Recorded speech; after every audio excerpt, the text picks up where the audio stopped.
Hi, everybody. Dan Illman, Gino Buccola. I know it's Saratoga, and I know it's opening day at Del Mar, but Woodbine's got a super card on Saturday, including the Woodbine Oaks. Let's take a look at the field. They're only putting up a 500,000 for these 3-year-old fillies going a mile and an eighth on the synthetic surface. And as usual, Woodbine knows how to put on a show, a big, full, competitive field. This was one of the more fun races I had time handicapping. I mean, honestly, because you go through so many of these horses, and a lot of them look very similar. They've done similar type things where they've only raced a few times. These are all lightly raced horses. A lot of them that are bred for this. This is what they point for. So you'll see them with come back from long layoffs with either one race or two race, trying to really prime for a race like this. It was a challenge, and I'm excited to talk about it with you, Dan. Let's throw up the Timeform US pace projector for the Woodbine Oaks. It's a big field. There does appear to be a lot of speed. Our friends at Timeform US have this noted as a fast-paced scenario. The 6 Buccola does have a little bit of early speed. It's not like she's a blazer. Caitlin, her greatness is going to be stretching out again after a 7.5 furlong two-turn race. Lunch with Bernie, the 13, is stretching out in distance. I wonder if there are really any true speeds. I know there were stretch out horses. Isn't the 3 looking the Conqueror going to get close? I completely agree. I thought this horse would be one of the ones to catch, especially drawn down towards the inside, have to at least go on with it. So that is what makes it really challenging. I think it's easier for us as handicappers if we know there are 2 or 3 speeds that are going to most likely go and probably set it up and run their races. How you were getting at the point you were getting at, I agree. I think there are a lot of horses who would be fine getting the lead, but I don't know if they're dead set on getting the lead. And it may just be a bunch of these horses jockeying for position, all trying to get that nice trip sitting a couple lengths off.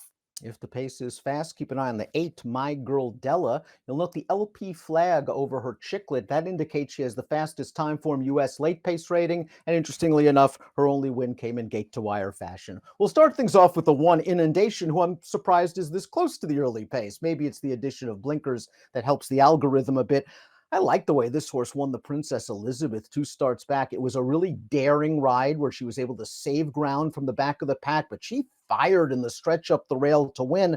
She's only had 1 start this year. You probably just view it as a prep, and I thought she was pace compromised in that race. Much better setup here. She's a little dirtied up.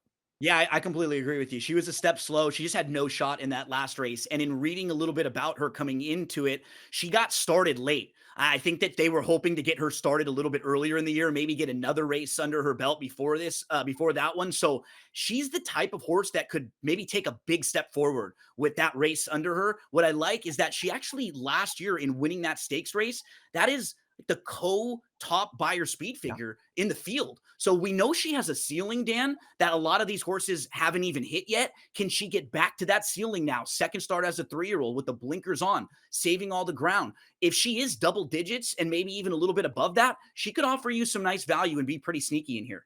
The number 2, Holiday in Jail, is also making her second start of the year, but she's going to be stepping up into the stakes ranks for the first time.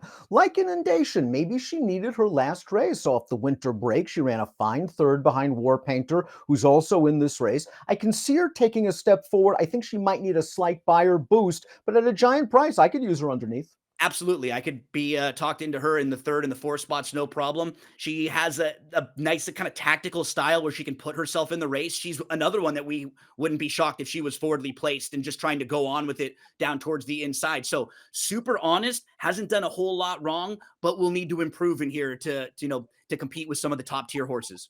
The 3 is looking to conquer. This horse was claimed 2 starts back for $40,000 and then ran third in the first start for the New Connections, going a two-turn 7.5 on the turf. Just couldn't see the excuses that day. They basically went 50 seconds to the half, and she was controlling the pace, and she tired. That race was on synthetic. She ran fine. I'm worried about a faster pace scenario and tougher horses. Yeah, just more distance to deal with in here too. She might be the inside most speed horse. Right. So, I wouldn't be shocked to see her leading the way early on or being down towards the rail with a couple horses pushing her to the outside. And maybe because of that, she can outrun her odds and be on the bottom of the exotics. But yeah, I agree with you. I like others a little bit more in here in the race shape they may get. The Four Kings Concerto wintered down in South Florida for trainer Josie Carroll, so maybe she has a little bit more foundation than some of the others who've only had one race off of the layoff. She ran well last time out and now winners of two life. She actually placed ahead of four of these rivals. She's down on the rail. There was not a lot of pace in this race. This is the race we're looking to conquer, set the pace. And I wonder if she's really that comfortable down inside. It looks like maybe she's a little bit tentative. Once she does shoot on through, she finishes well and only gets beat ahead.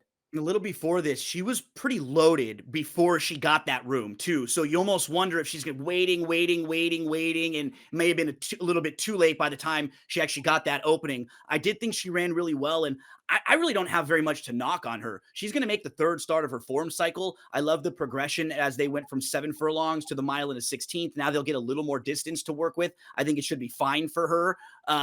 Yeah, I really don't have many knocks. I mean, I like the company that she's kept too, Dan. If you look back at Pounce a couple Yeah. starts back, that's like a quality horse, a legitimate stakes quality horse against open company. You see her beating a horse named Ready for Sherrill, who comes back to win a first level allowance, or she was right behind that horse, Ready for Sherrill, who comes back to win a first level allowance with an 81 buyer speed figure that day. So yeah, very little knocks. Any multi exotics I'm playing, any type of exacta try supers, she's on the ticket.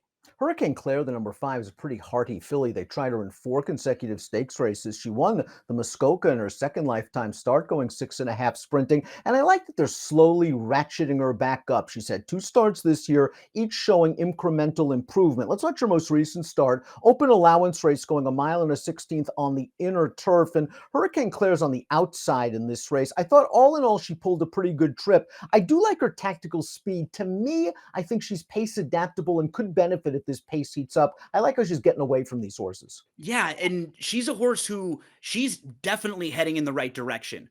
My only question would be, is this a little too much right now for her to get the better of an entire group like this? But just individually looking at her, as you were pointing out, I like where she's going, and it might be sort of slow, gradual improvement. But every horse, everything isn't linear. We always get so impatient as gamblers or as horse players when we want a horse to be great right away and earn 100 buyer speed figures immediately. Everything isn't a straight line, and for a horse like this, she's definitely progressing. I just wonder if this is a little too tough of a field for her right now. The 6 Vicella is well bred, well connected, sold for a lot of money as a yearling, and she's still a maiden. But she's run well in the majority of her 6 lifetime starts, and even sixth last time out in her first race off about a 6 month layoff or so. She's another one with tactical speed. I can see her taking a step forward. I do wonder for a maiden in such a big and bulky field like this if it's a bit too much too soon. Yeah, and you understand why a lot of these horses Oh, yeah. try these big races. The Woodbine Oaks, we'll see it in the King's Plate in the Plate Trial, where horses that are bred for this, they've had years of kind of prep leading into these races. But I haven't seen her run anything fast enough. If we're just on a really basic sense, looking at her buyer speed figures, nothing that she's run is really close to being fast enough to compete with the best in here.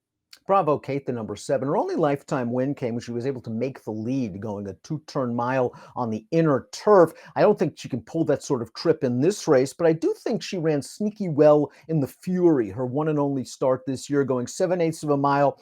Didn't break very well. She did get a fair pace to run at, and she was running on a little bit at the end. I think she gained a lot of fitness from that race, but again, stretching all the way out to a mile and an eighth, and now having to win doing something different from off the pace, it's not going to be easy. Yeah, and I think we'll probably end up seeing this horse eventually on the grass because I think we're the dam and both sibs were only winners on the turf. And they take a swing here because class wise, she's not far off from competing with some of these. As you pointed out, she wasn't bad and a better than looked effort in the Fury there. But I think ultimately her future will be on the grass. My girl Della is the number 8, earned a very competitive buyer speed figure 2 starts back when winning a maiden special weight. I wonder how much of that had to do with the fact that she had a pretty candy trip, just getting loose on rather slow fractions. She did run pretty well, though, and only beaten 2 lengths from off the pace last time out. Patrick Husbands picks up the mount. I don't know how he keeps doing it every year.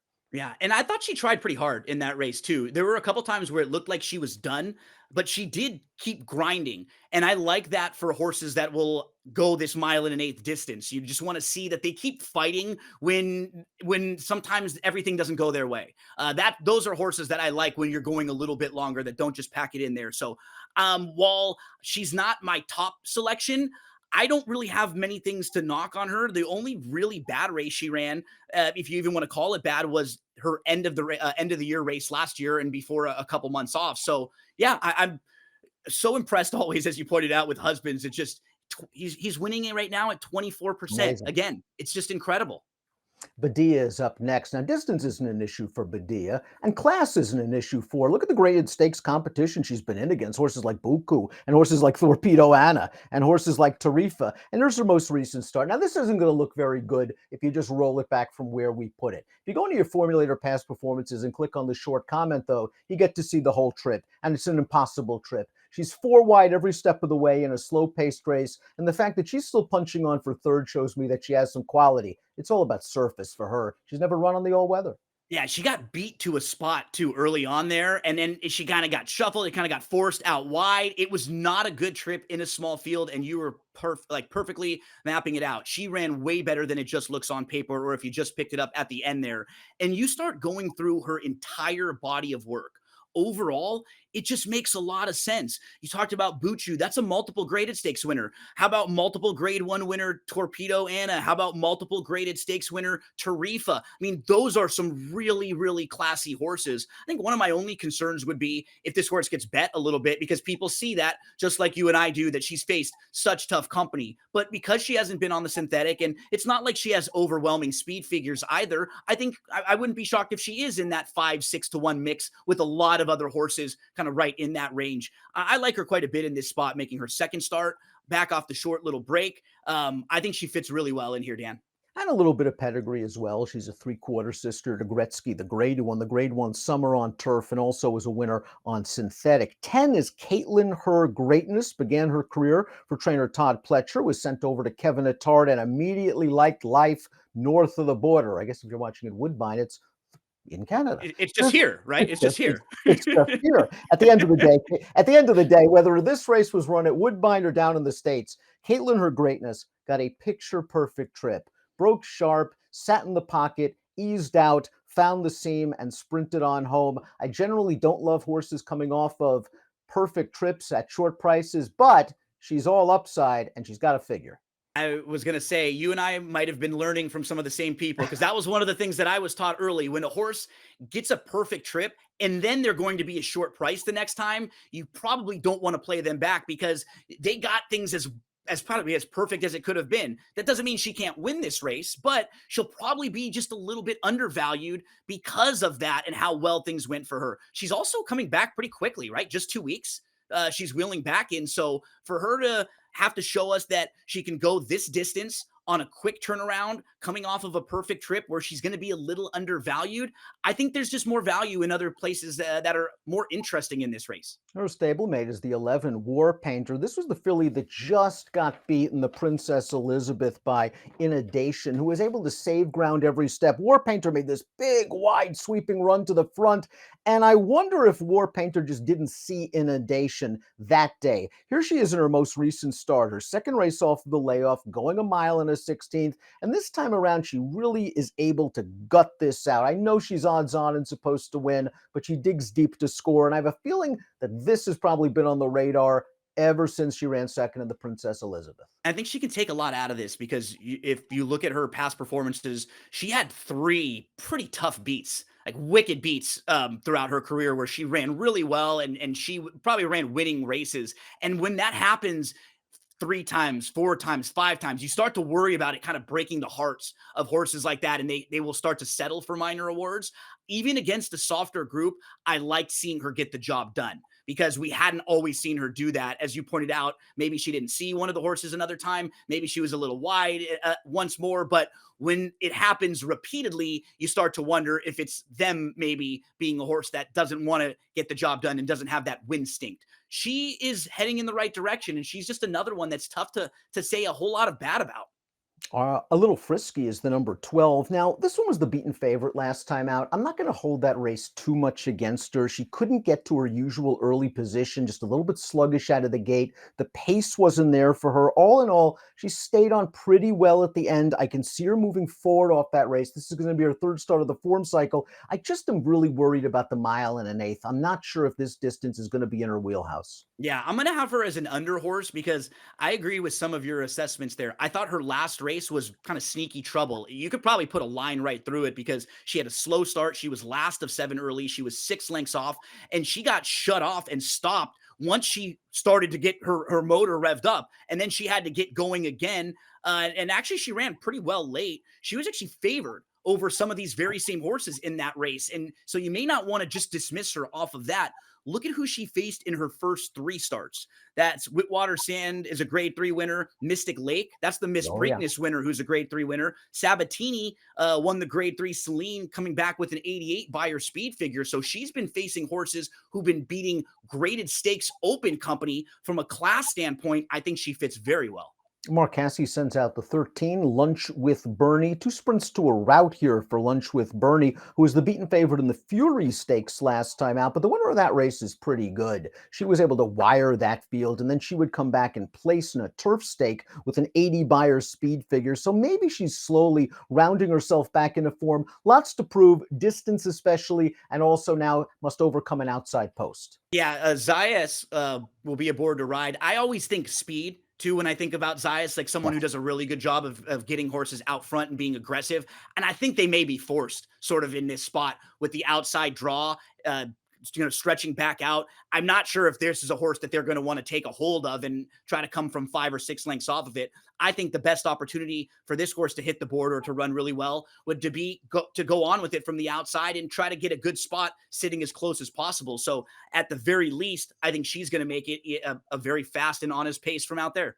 And the final horse in the body of the field, the 14 Shaman's Girl out of the really remarkably good mare Ginger Brew. They've thought a lot of this one throughout her career. 4 starts, all in stakes. She won her debut in the Shady Well. Just hasn't run back to that race yet. Maybe Lasix is just what the doctor ordered and could perk her up, but she's going to have to do a lot better from, again, a difficult post position. Yeah, she's so tough to get a read on because her only race that we have to really be excited about was a 6 furlong synthetic sprint. That was in her debut. And the following 3 races, she's been beaten at least 8 lengths in each one of them. So I'm not exactly sure what to expect from her, but yeah, she'll be a massive price in here if you can keep the faith. As with the 15 Beautiful Sky, who's on the also eligible list. If she happens to get into this race, it's a tough spot. Maiden against winners from a tough outside post. Let's take a look at our top selections for the Woodbine Oaks.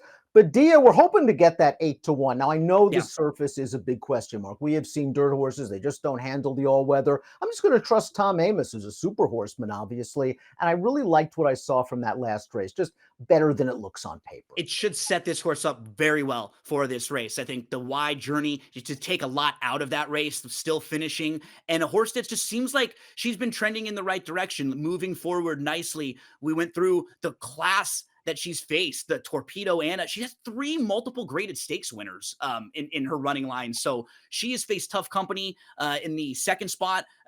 We're both going to have the same one as well, who is just a model of consistency. Always shows up. I feel like the distance will be no problem. Stepping forward, third start off the bench. I'm going to use the 12 who we pointed out, a little frisky, had some trouble in that race last time out. You've got a little frisky there in the 4th spot. So you and I, we could play some exotics together here, Dan. A lot of similarities for us. Let's do it, and let's hope Adia stays strong at the tote, at least at 8-1. 9-4-12-1 for Gino, 9-4-10-12 for me. Woodbine Oaks, super Saturday card at Woodbine. Best of luck.